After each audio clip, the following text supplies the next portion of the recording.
Before we talk about Antifa and what is yet to come after this incident, I want to go ahead and kind of sort of apologize to you guys because I've had kind of a weird week. Haven't been able to post like I want to. I have been posting to Claymore, of course, but the thing is this right here. The time frames that I wanted to post to Gear Issue 33, it's just certain things this week kind of didn't allow it to pan out. So I'm here to apologize for that. However, there is some good news, and of course it is that the extraction on the tooth is actually going to be done. There's actual date set in stone. It had been pushed back, and of course some things occurred, but now we have some actual something set in stone. And with that there being said, let's go ahead and get in this video. Now guys, we're going to talk a little bit about this incident in Georgia and how dumb it was. And by the way, I did do a video and posted to Claymore, which by the way I will be leaving in the comment section of this video here, so that way you guys can check it out. Also, something else too, if you're not subscribed to Claymore, make sure you guys do that. You can also do it with that video there. Also, while you're if you guys can, make sure you guys hit that like button. I almost said while you're at it because I was kind of in a roll there. I apologize for that.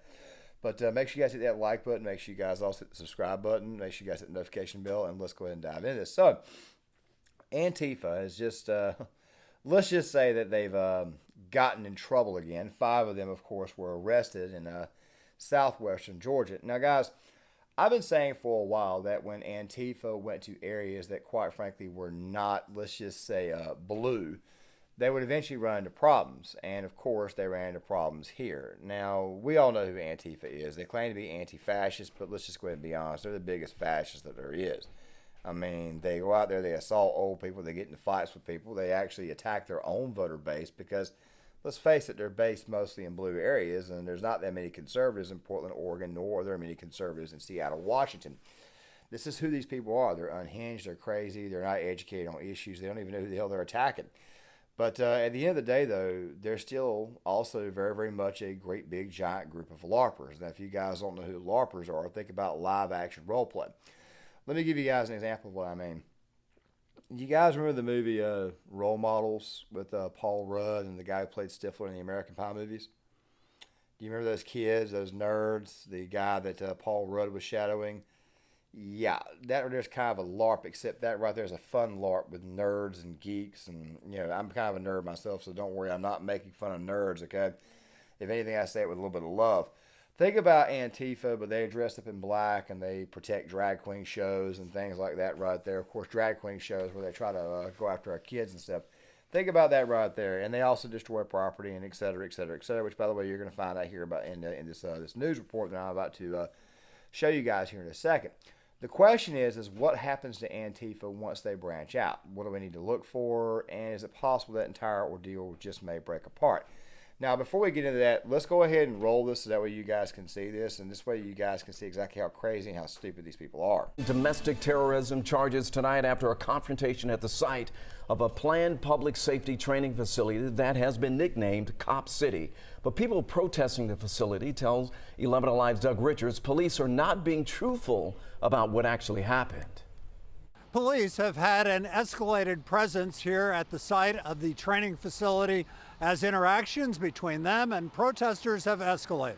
Who do you serve? Who do you protect? At midday, protesters shouted slogans at police in riot gear on property adjacent to the Public Safety Academy site southeast of the city limits.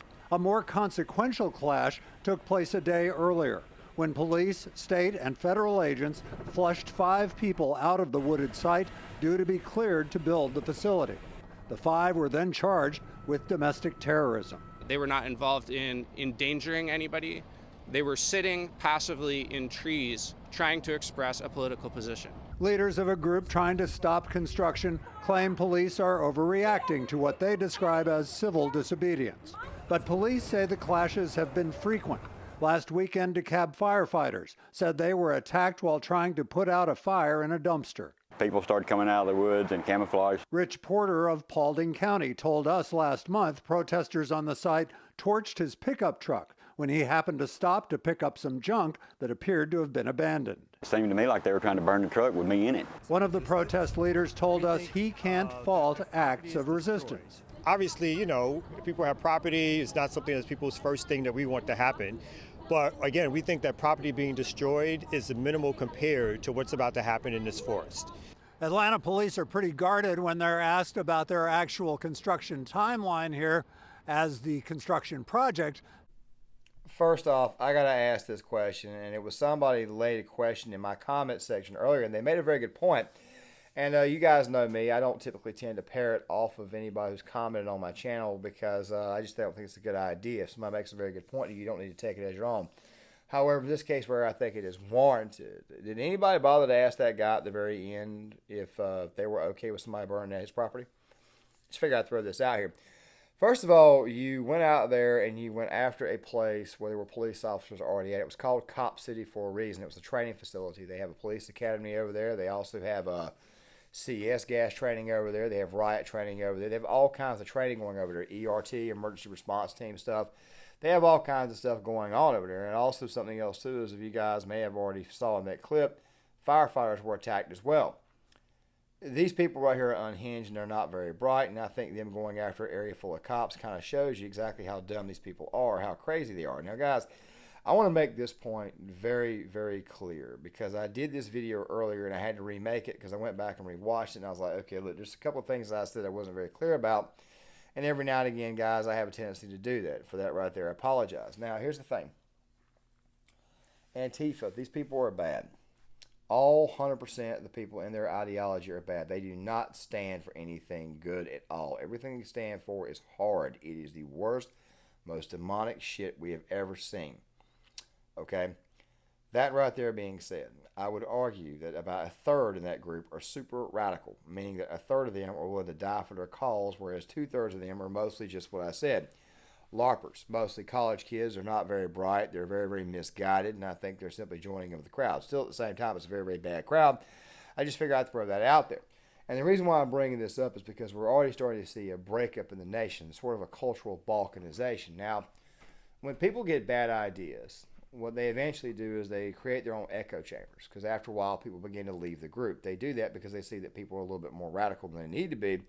And this right here could very well happen in the case of Antifa as well. But then again, it is George Soros back. So they're constantly going to be having group member turnover. They're getting a lot of money. They're getting a lot of funding. And it's something we may need to look out for in the future. Now, guys, the reason why I wanted to make this video was to kind of prove to you guys that at the end of the day, these people still, as bad as they are, as much as they stand for, or at least the bad they stand for, they're not exactly what we call tough. Okay, for the most part, they're just intimidators. They're not even really intimidating when you look at them.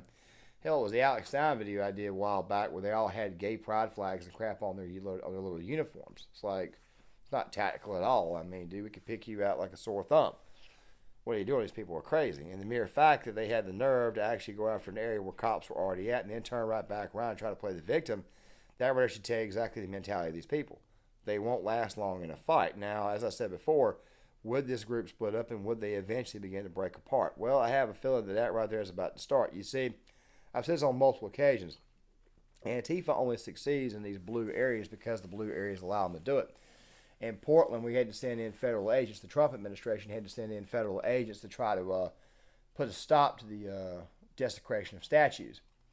Portland City Police Department wasn't much of help. I'll go ahead and say that right now. I mean, I'm pretty sure some of them will say that they were, but Portland, they were kind of sort of allowing this stuff to go on. Andy No released several videos of cops just letting them do what the hell they wanted. They're in an environment where they're allowed to do what the hell they want. However, when they go somewhere like, say, southwestern Georgia, which, by the way, if you look at a congressional map, you'll see that it's actually very, very Democrat heavy. You're not going to be able to get away with that crap. As I've said before, once this thing right here goes rural, or once this thing goes to small towns, people after a while aren't going to put up with it. And, of course, these right here were small town sheriffs, small town cops who were able to take care of it. But at the end of the day, what the hell do you think is going to happen when they actually start going up against people like gun owners and whatnot? By the way, YouTube, I'm not advocating. I'm just simply talking about cause and effects, so please don't strike this video. I just figured that I wanted to make this video because it's further proof that if something was to happen, they really and truly wouldn't be as much of a fight as you might would think they would be. Guys, GearShoot33, if you like the content, hit the like button, subscribe, share the video, sign up in the comment section.